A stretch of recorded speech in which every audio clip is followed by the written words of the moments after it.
Well, thank you very much, Greg. I really feel privileged to have the opportunity to attend even briefly this seminar. And I would like to apologize for my colleague Shukri Ahmed, who unfortunately cannot attend today, but who has been very much involved in all the discussion and leading from the head of the Office of Emergency and Resilience on this very important piece of work. I would like so, of course, like you, Greg, to join, to thank everybody for joining in the discussion and on how indeed to address the base drivers of malnutrition.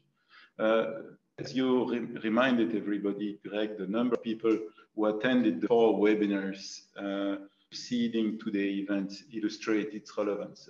900 people from 79 countries.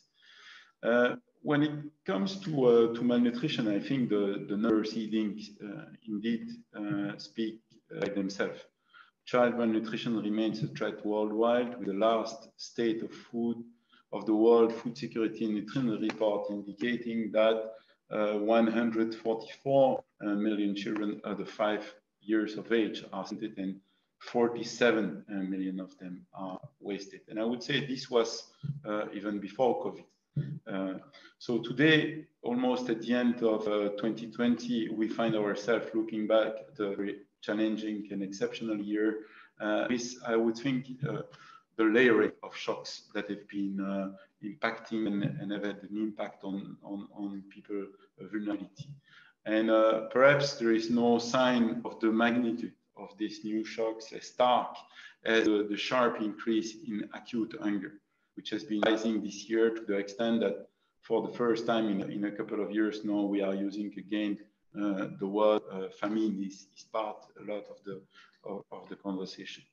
I think this is also a year where there are currently 50 million people in the world today in just 10 countries who are living in emergency level of food insecurity, IPC4, which is the one before IPC5, catastrophe.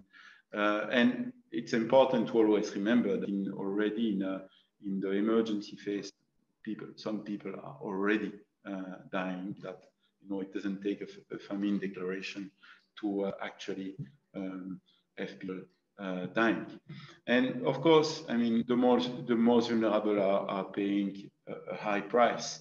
A recent report that I'm sure many of you know from Save the Children estimate that today 11 million children out of 5 are at risk of extreme hunger. The pandemic has, of course, exacerbated existing vulnerabilities in dryland livelihoods, with pastoralist and agro-pastoralist population particularly at heart hit.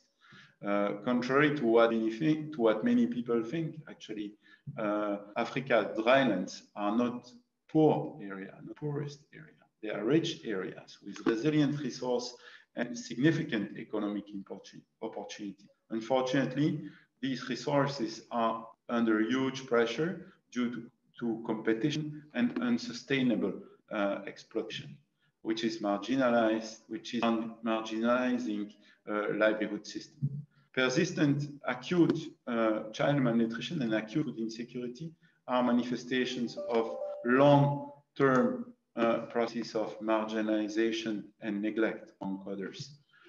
This has been a priority. This area of work has been a priority for FAO for many years, and from our group, the Office of Emergency and Resilience, certainly for the last couple of years.